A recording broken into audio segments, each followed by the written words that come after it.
Welcome to episode 88. Hey, this is John Lee Dumas of EO Fire, and you're listening to Who Did That Voice, where we take an in-depth look at voiceovers. Ready to take a vacay, but you just don't have the time to plan? Let the agents at 3D Travel Company pamper you and take care of all the little details. Find us at www.whodidthatvoice.co and click the Book Now button on the left-hand side. For a limited time, Who Did That Voice listeners can receive a Disney gift card for qualifying Disney and Universal trips, booked and traveled by 2017. Hurry and book today so you can travel away. Welcome to Who Did That Voice, the show where we take an in-depth look at voiceover. And now, here's your host, Trenton Larkin. Hey everyone, just wanted to let you know we have launched a Patreon page. You can find us at www.patreon.com/whodidthatvoice. What is Patreon, you say? Well, it's a lot like a Kickstarter or Indiegogo campaign that allows you to help support us on a monthly basis. For as little as $1 a month, you can help support the show and earn amazing perks. Help us out today and join the Who Did That Voice family in a new way. Hello everyone and welcome back to the show. Today's special guest is the voice of Hand Unit from Five Nights at Freddy's sister location. I hope you enjoy this clip. Please enter the first few letters of the gift basket you would like to receive. It seems you had some trouble with the keypad. I see what you were trying to type and I will autocorrect it for you. Thank you for selecting Exotic Butters. Now sit back, relax, and enjoy the show. Hello everyone and welcome to another episode of Who Did That Voice. Today on the show I have Andy Field joining me. Andy, thank you so much for coming on the show today. Well, thanks for having me. Hey, it is my pleasure, bud. You know, the very first thing we like to do, as I'm sure you know, Andy, is we like to get to know our special guest for the first time. So tell me, who was little Andy Field growing up and how did he become the man he is today and especially the voice actor that he became? Wow, man, that's going to be I'm going to try to make that long story short as I can. So I grew up in a tiny little town in Louisiana called Natchitoches, which is the oldest town in the entire Louisiana Purchase. And so that's where I grew up. Small town, maybe 20,000 people. Went off to college at LSU in Baton Rouge and majored in irresponsibility with a minor in alcohol abuse and moved back home. And ended up getting my degree at Northwestern State University in elementary education. In the meantime, I joined the National Guard. So I've been in the Army Reserve or the National Guard for the past 28 years. Goodness. And still am. So the Army has been a huge part of me. So then I became a teacher, and I taught mostly math and sometimes science, all at the middle school level. And then kind of combined my love of teaching and of the Army, and I taught Army ROTC at Northwestern State University, which is my alma mater, and then moved to the University of Mississippi, Ole Miss, and I taught there for about 6 years. And then I taught in the School of Education, taught elementary education majors how to teach math, and then went back to teaching. And so for about the past 5 or 6 years, I've been a middle school teacher again. Started, and then of course when you're a teacher, you're poor, and so you always need a side hustle. So the National Guard and Army Reserve are always my side hustle. And then sometimes your side hustle is that your spouse works. Well, somewhere along the way, I needed more of a side hustle, and I was this was in 2013. I was imitating the announcer in our football stadium in Oxford, Mississippi, in Vaught Hemingway Stadium. His name is Glenn Waddle. He's got this wonderful college football voice, and one thing he always says is, "That's another first down," and everyone in the stadium says, "Ole Miss." So I was at the house, and I don't know why I was doing it, but I was in the kitchen. I said, "That's another first down." And, I wanted my wife to say Ole Miss, but instead she said, "You should be an announcer guy." So I thought, well, I need another side hustle, and I've always been a good public speaker, and I like speaking. The Army has always made me the MC at everything. You know, I've sat at the front table and been at the microphone in front of 300 people, you know, a dozen times. And so I did what anybody did in 2013. I went straight to Google and said, how do you become an announcer guy? I think I typed in voiceover artist or something like that. And you know what I found out? You can do it from your house in 2013. So I set up in my walk-in closet. I had clothes hanging in there, and I hung up some mattress foam, so I had some decent sound treatment. And I plugged, I bought a little interface, and I plugged my Shure SM57 microphone in. And if you don't know what that microphone is, that's good for vocals in a rock band, or maybe to mic up your bass drum. You know, it's maybe to put in front of your amp if you're a guitarist. It's not a voiceover mic. Yeah. And so I hooked it up, and I had a little interface hooked up to it, and I was running it through my MacBook that I had for work. And I went to one of these online casting sites, and I just started doing auditions. And I was so green at this. For about 3 weeks, I had no idea that microphone wasn't even recording me, that I was actually recording through the built-in mic on the laptop. I sounded like I was talking into a tin can. I didn't know what I was doing. And so finally I got that figured out. And so I invested in a little rookie mic, you know, a little $100 microphone, and kind of got it all set up. Did some free jobs for people I found on Craigslist. You know, you do whatever you can just to try to. And finally, in January of 14, I booked my first paid gig. I did the zombie voices for the video game Contagion. And, you know, I was a teacher, so this is all like at night. I'm sitting in my closet at night. My wife's on the other side of the wall, and I'm in there going, you know, and every now and then she'd be like, Andy, can you come in here? I'm a little scared. You know, so I'd have to go console my wife and then go back in the closet. It was an incredibly lengthy gig. I had no idea what video games were like, you know, and I had this spreadsheet 4 pages long of things like, we need 5 different sounds between 1/2 and 1 second long of zombie getting shot in the chest. You know, so they wanted 5 different zombie getting shot in the chest. We need 3 different zombie getting shot in the head, all, you know, less than 1/2 second long. You know, we need 2 different zombie idling. We need a zombie climbs the fence sound. We need a zombie burning. I mean, it was just dozens and dozens of different zombie sounds for that game. And really, I've looked at clips of the game, and it really is a testament to how good it is. But anyway, so that's, I think, the path to how Andy Field became a voice actor. So from there, I just started getting more and more paid gigs. And finally, 3 years as a teacher, I've been saying this is my last year teaching. And this year, I had hired a business coach, Celia Siegel. I highly recommend her. She's awesome. And Celia and I sat down and said, how are we going to make this my last year teaching? And kind of in January, just kind of had a plan. What kind of things do I need to make? Because it's bad form to quit as a teacher in July. Yeah. You know, when they need to hire your replacement in a week when school starts. And so really it was, how do I quit by April and let my boss know, you know? And so from January to April, there were quite a few milestones that I needed to achieve. Made it happen, quit teaching in May, and amazingly have been able to pay myself ever since. And it's just looking up. It's getting better and better as we go, which is really awesome. That is awesome, Andy. It's good to hear that your career has really been picking up. I think when you get to the point where you're able to quit your day-to-day 8 to 5 kind of job, whatever, that you're able to really be making it in the acting industry, the voiceover industry, or whatever form of acting you're in, which is voiceover in this case. And so that's fantastic to hear, brother, because I know, you know, it is a hard industry to get into and to break into, but if you're at the point where you're able to do it and do nothing else but what you love, that's amazing. That's awesome, man.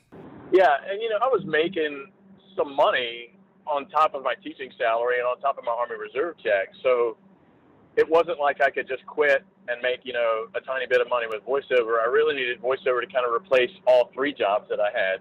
Yeah. Or at least, you know, it's kind of like, so how much money do I need to really be able to get this thing going?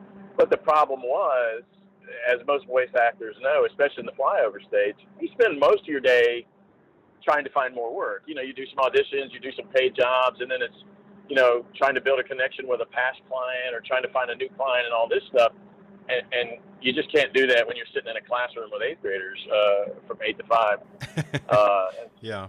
mean, it's really, really hard. And then you go home and work 8, 9, 10 hours at night. So you really are, just busting your hump to make all that happen. So it's really been advantageous to have all that time during the day. It really has paid off.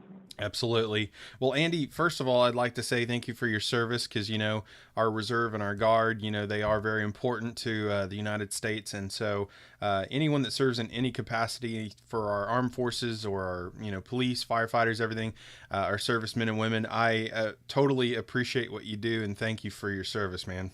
Well, thank you for that. That sentiment is just as important to our country, I think. Absolutely. Without people willing to make the sacrifices that you and your fellow guardsmen and reservesmen and women make, we wouldn't have a defensive force that was ready to go in case of, disasters or tragedies or you name it. So, yeah, right on. Well, we're going to dive back into some of your career work outside of the military. And, talking about Contagion, that's really awesome that you got to work on work as a bunch of different zombies. Being able to diversify on any project in voiceover is amazing, especially when it's the same project and you're able to do a multitude of different voices. So in essence, getting to play the entire zombie horde instead of just one zombie. Yeah. That's awesome. Well, I know, aside from voiceover, you've actually been on some TV shows as well.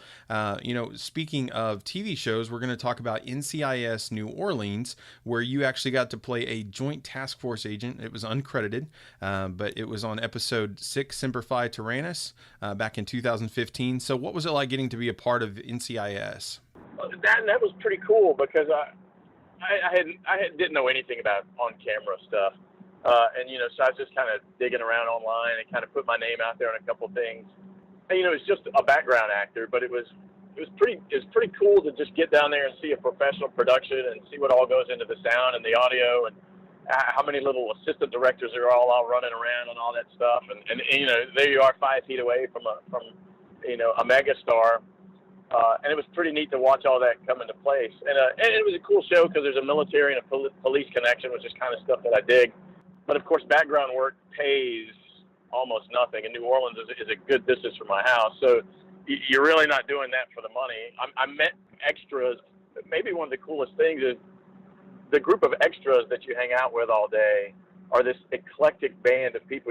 Some of them are just guys who are trying to make it in life, and they're really kind of an extra for a living. But some of them are producers, and they're just kind of trying to fill up their free time and be on set. And some of them are directors, and some of them are highly successful retirees who just really like being on. So it's a really a neat group of folks to be around. That's awesome. And some of them are just neck deep in the acting, and they build this whole persona for their extra, which is really funny because a lot of times, you barely even make it on the camera. You're like way back in the distance or something. And then, others are, much more casual about it. But it was pretty cool. Plus, I love New Orleans. I'm from Louisiana. So it was really neat to kind of be down there and see how that put on. And we actually were outside on the Mississippi River. Apparently a bomb had exploded. They actually shut down the bridge over the Mississippi River that day and set off some big pyrotechnics. And then we were all milling about down on the river looking for clues. There must have been 200 of us all in our little windbreakers that said, ATF, U.S. Marshals and all that. And we were all out there. And of course, we were wearing windbreakers in July, so it was sweltering. Yeah.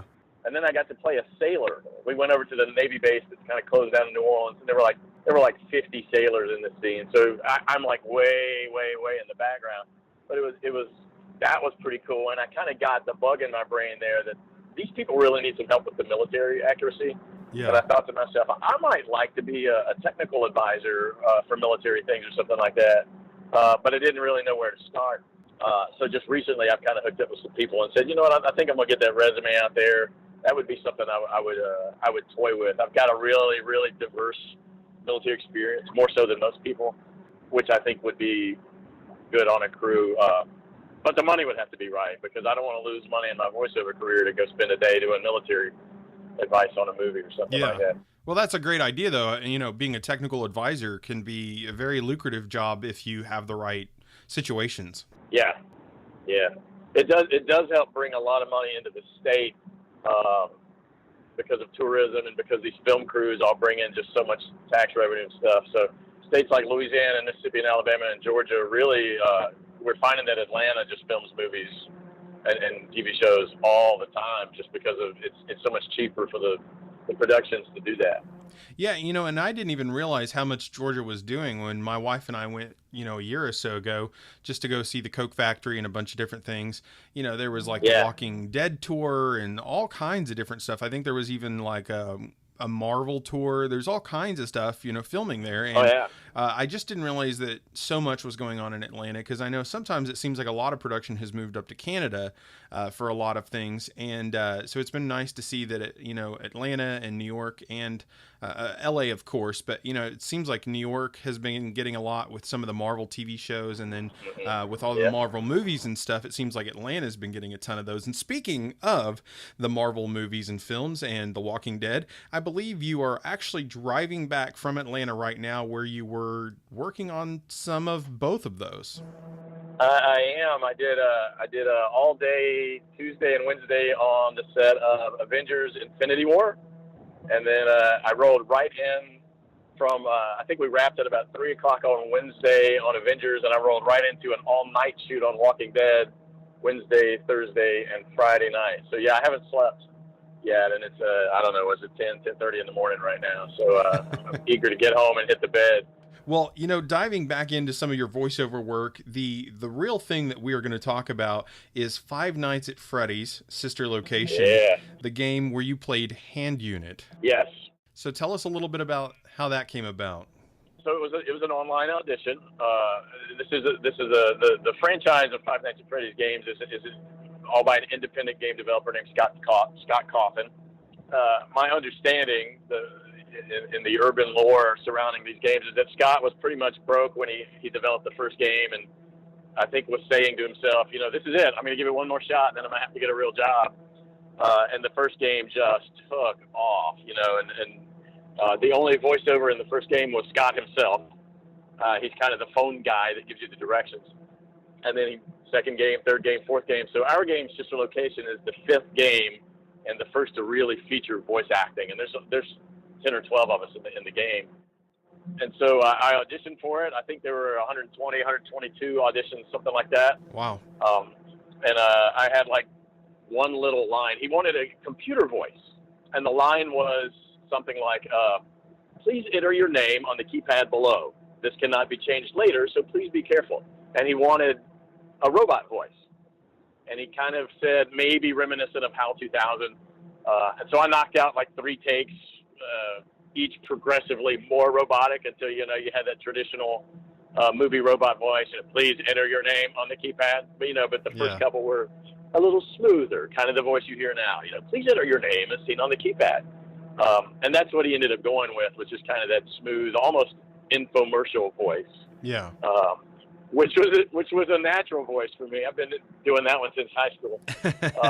Now how much would you pay? That voice. So don't answer yet. If you order today, you'll get a Ginsu knife and a smokeless ashtray. So so it was that voice that became the voice of Hand Unit. And so he sent me one script at a time as he was developing the game. It's called Five Nights at Freddy's, and so there are 5 nights in the game. So I had a different script for each night.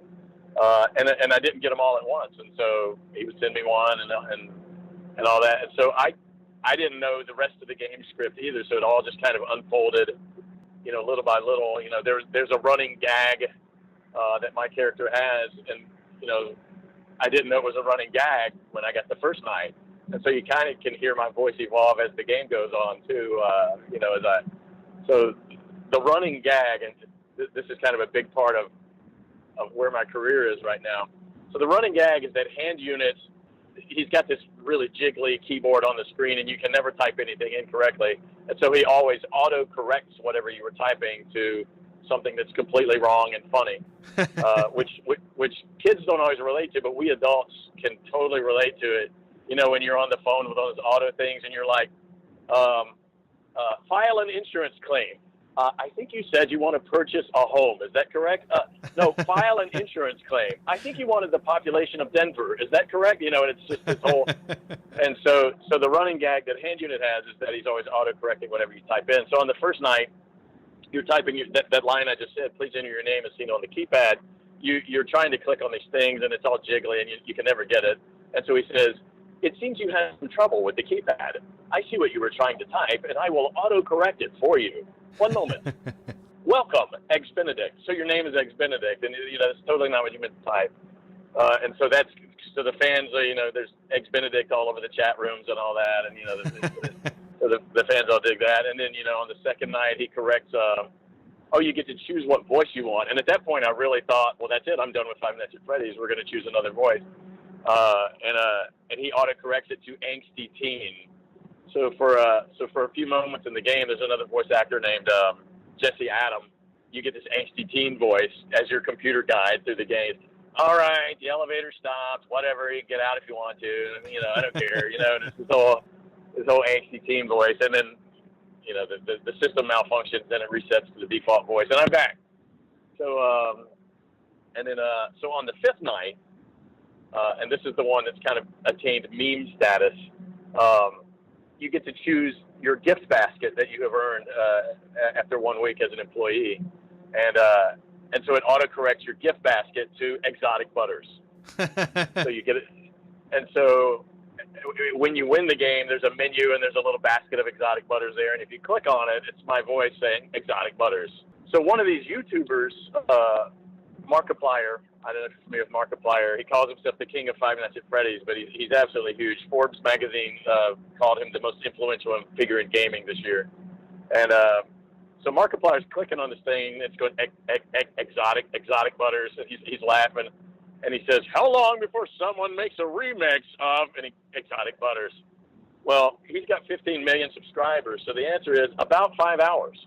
Wow. Before the remixes started popping up on YouTube of high energy dance music with my voice in it going exotic butters, So that takes off, and there's people are saying exotic butters the way you say aloha. Oh, hey, good morning, exotic butters. Oh, good exotic butters to you. And so now there's Funko has made a plushie basket of exotic butters to go with all the other sister location plushies. It was available only at Hot Topic, and it's sold out at every store in the country now. I just ordered myself one off eBay for much more than the store was selling it for, but I wanted one. So, wow. So the freaking exotic butters, man, it's like all over the place. And, so when I'm signing autographs for fans, it's always exotic butters, Andy Field, and they're always like, yes, that's what I came for, I mean, you should actually sell your own brand of exotic butters while you're there, and they will go like hotcakes. Well, what I have at the cons at your table, you have all these prints of your character and prints of your headshot and all that.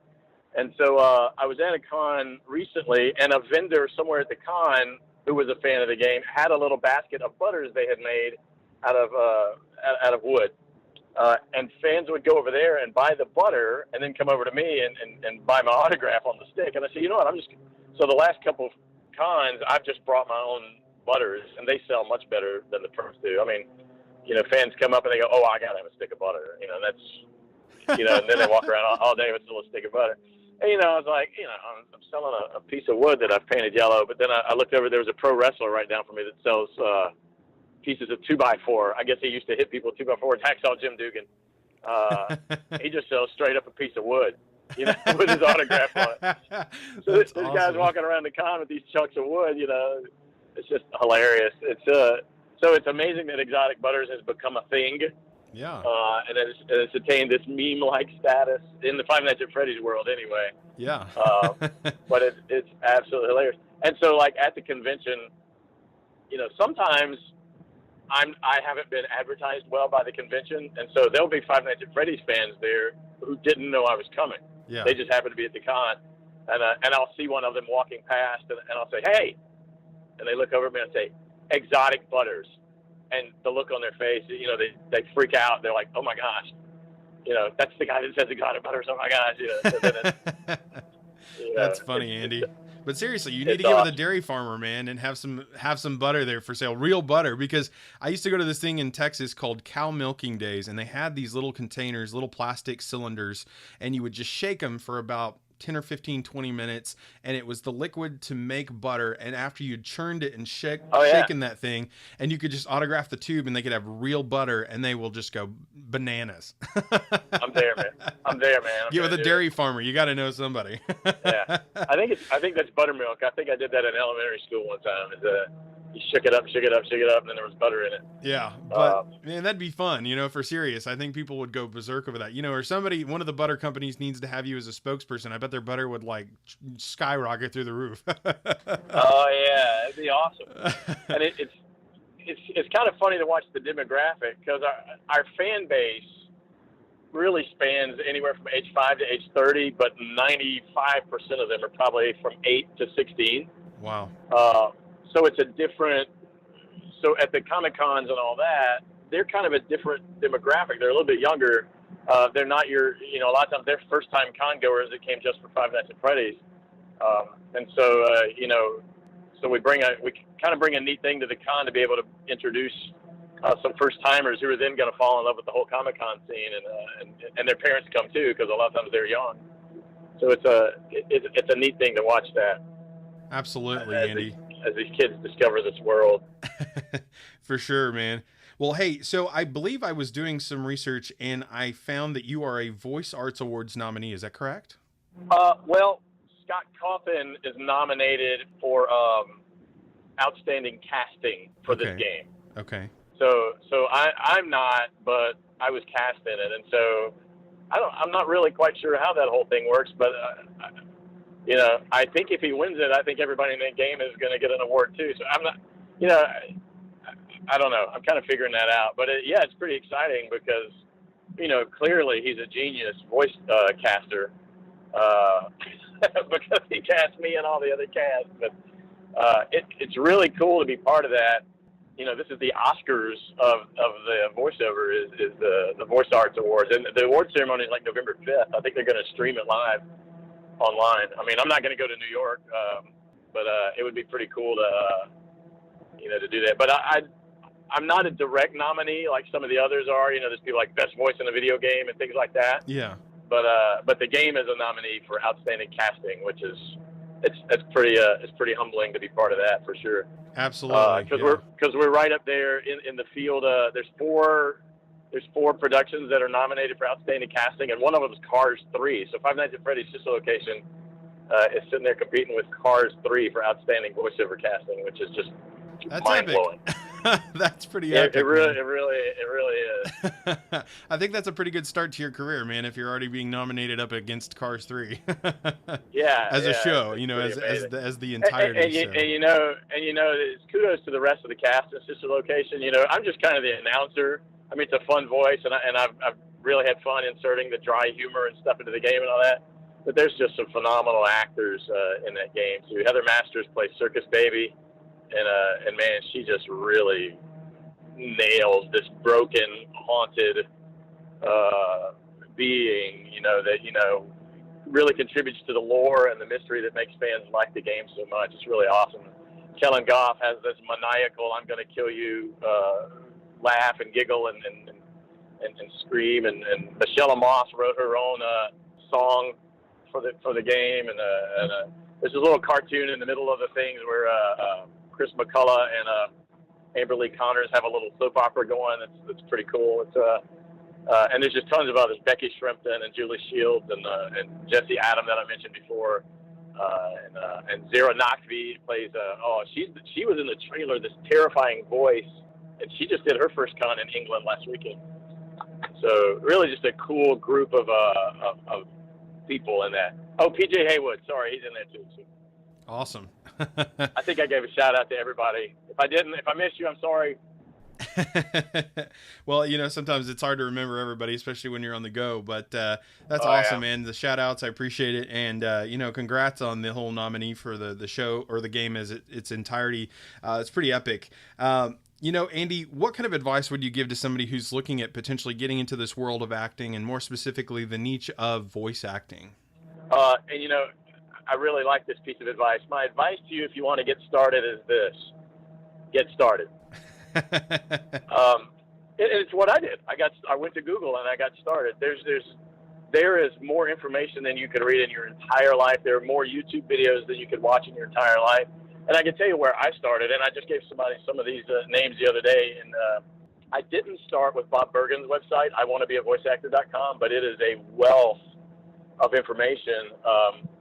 But it does lean a little towards the LA side of voice acting. And so if you're in Missouri or Minnesota or, Iowa, and you want to be a voice actor, there are some things on Bob Bergen's website that aren't necessarily perfect advice for you. But man, his is a wonderful place to start. I watched a lot of Nancy Wolfson's videos when I started out. She's a phenomenal voiceover coach. I would say to anybody starting out, you got to get coaching, whether it's voiceover coaching or just plain old acting lessons. But you got to go out there and get. It doesn't matter how good your voice is, and it doesn't matter how good you think you are. You're not that good. Yeah. So Nancy, but maybe you live in a town of 3,000, and there aren't any acting lessons. Well, get on YouTube because there's a ton of amazing advice out there. Nancy Wolfson's stuff is great.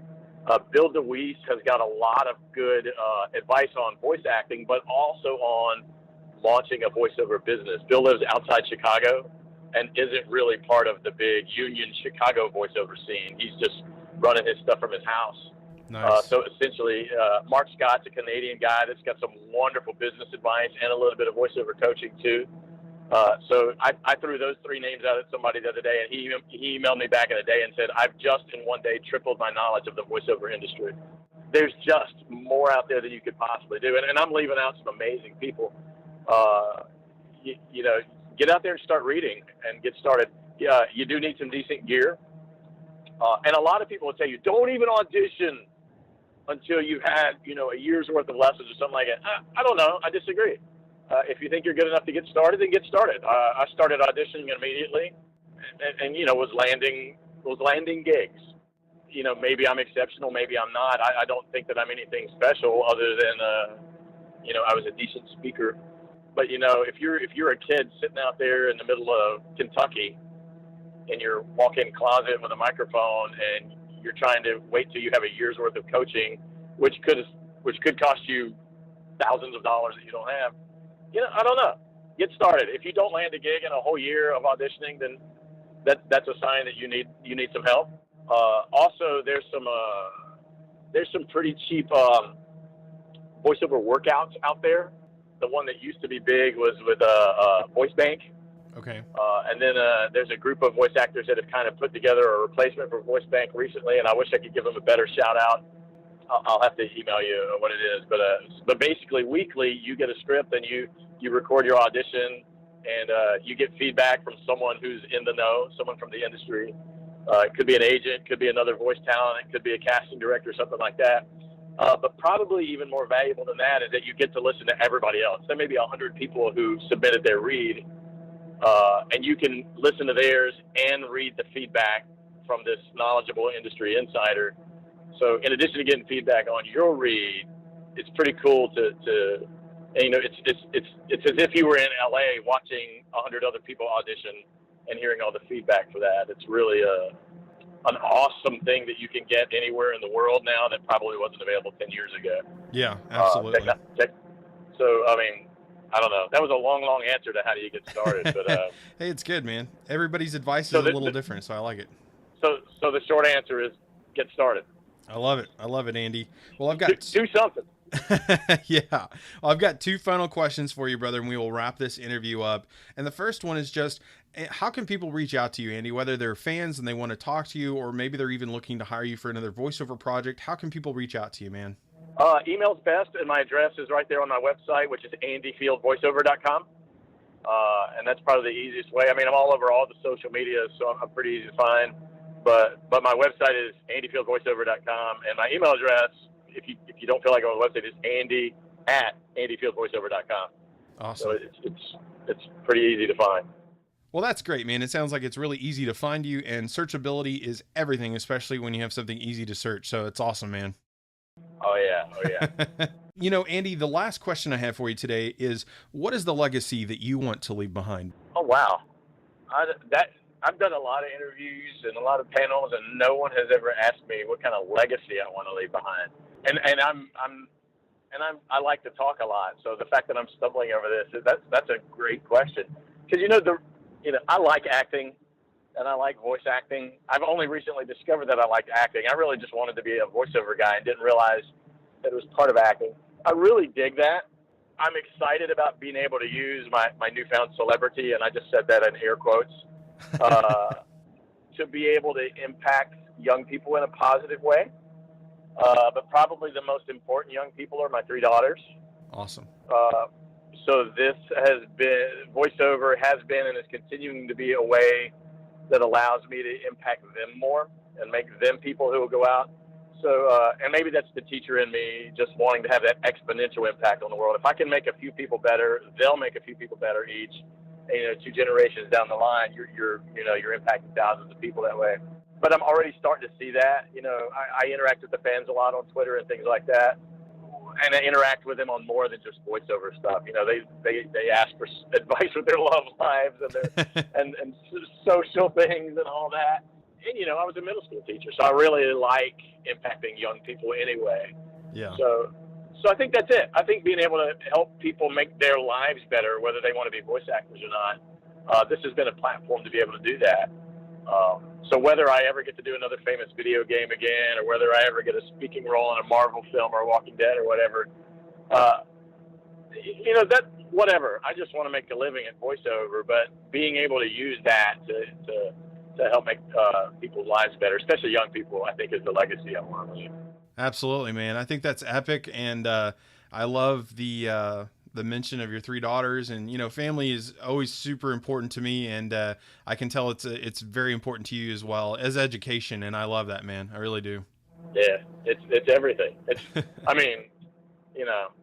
They're why I'm doing voiceover. I'm just trying to make a living so that we can all have a decent life together, really. Absolutely, man. Well, Andy, it has been an absolute honor and pleasure having you on the show today. Would you please give us a closeout as we wrap up our episode, and maybe give us a little closeout as Hand Unit? Okay, so hey guys, thanks for tuning in to Who Did That Voice today. Some of the qualities we like to look for in employees are fearlessness, determination, and a genuine disregard for instinctive self-preservation. You've earned your 1-week bonus, which will be given to you in the form of a delightful gift basket, the cost of which will be taken out of your next paycheck.